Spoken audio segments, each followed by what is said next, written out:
The nervous, dapper, pert young man said he was connected with the Daily Thunderstorm and added, "Hoping it's no harm, I've come to interview you." "You've come to what?" "Interview you." Ah, I see. Yes, yes, yes, yes. An Encounter with an Interviewer by Mark Twain is a story about Twain when he is a younger man and has just made a name for himself as an author. He decides to toy with the young reporter and spins quite a yarn. I was not feeling bright that morning. Indeed, my powers seemed a bit under a cloud. However, I went over to the bookcase. When I had been looking for 6 or 7 minutes, I found I was obliged to refer to the young man. How do you spell it? Spell what? Interview. Oh my goodness. What do you want to spell it for? Well, I don't want to spell it. I want to see what it means. Well, this is astonishing, I must say. I could tell you what it means if you... Oh, that will answer. And much obliged to you, too. I-N, in. T-E-R, ter, inter. Oh, so you spell it with an I, then? Why, certainly.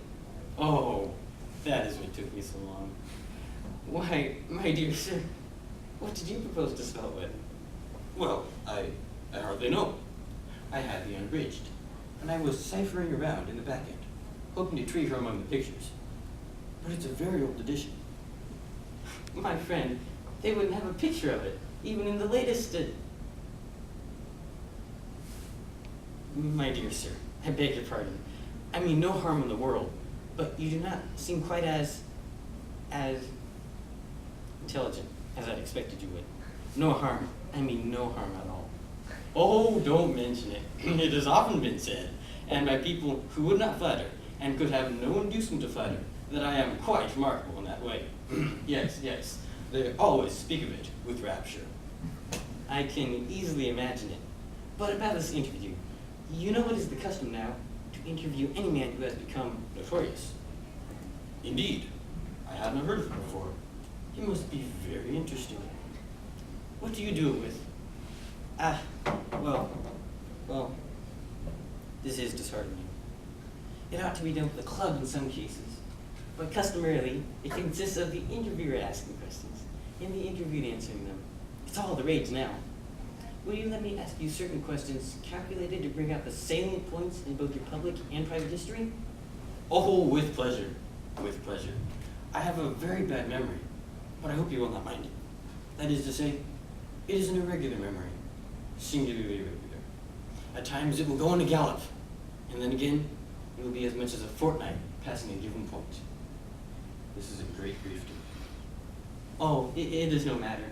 So you will try to do the best you can. I will. I will put my whole mind to it. Thanks. Are you ready to begin? Ready. When were you born? 19th of June. Indeed. I would have taken you to be 35 or 6. Where were you born? In Missouri. Indeed. When did you begin to write? In 1836. But how could that be, if you're only 19 now? I don't know. It does seem curious somehow, doesn't it? It does indeed. Whom do you consider to be the most remarkable man you ever met? Aaron Burr. But you could never have met Aaron Burr if you're only 19 years. Now, if you know more about me than I do, what are you asking me for? Well, it was only a suggestion, nothing more. How did you happen to meet Aaron Burr? Well, I happened to be at his funeral one day, and he asked me to make less noise. And what? Impossible! If you're at his funeral, then he must have been dead. And if he was dead, how could he care whether you made a noise or not? I don't know. He was always a particular man in that sort of way. Still, I don't understand it. You say that he spoke to you, and that he was dead. Oh, I didn't say he was dead. But wasn't he?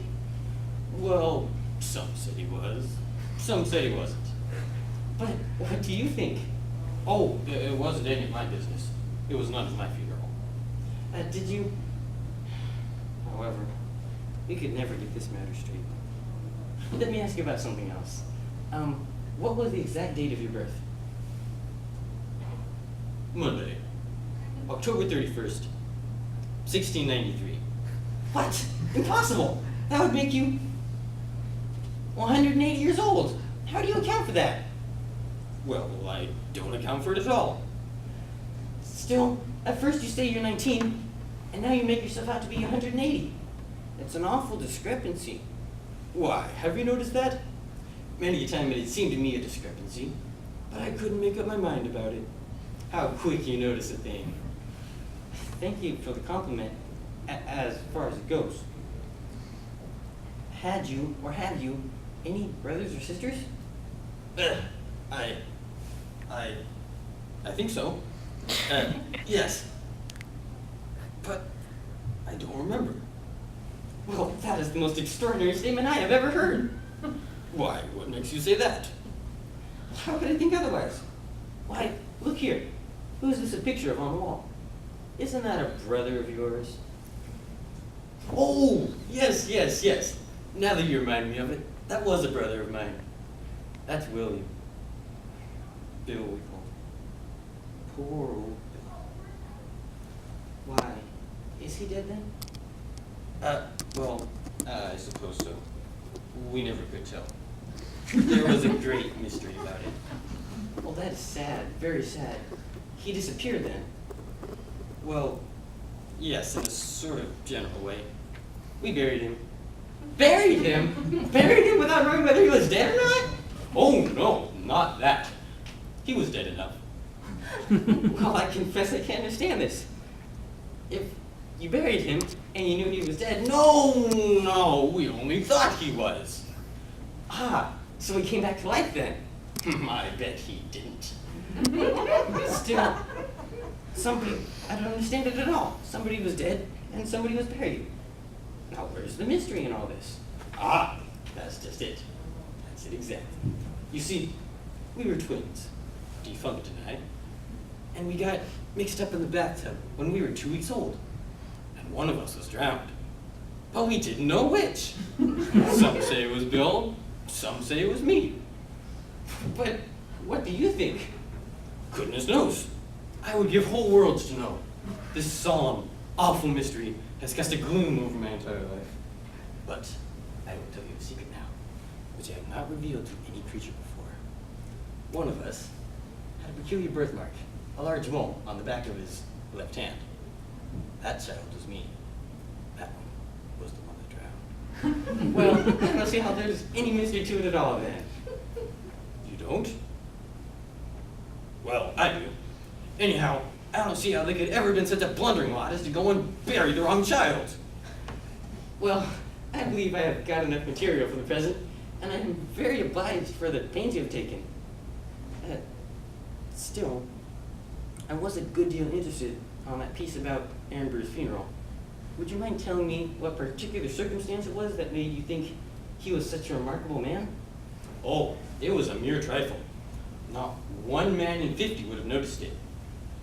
When the ceremony was over, and the body all arranged nice in the hearse, and the procession ready to start out for the cemetery, he decided he wanted to take a last look at the scenery. So he got up, and he rode with the driver. Then the young man reverently withdrew.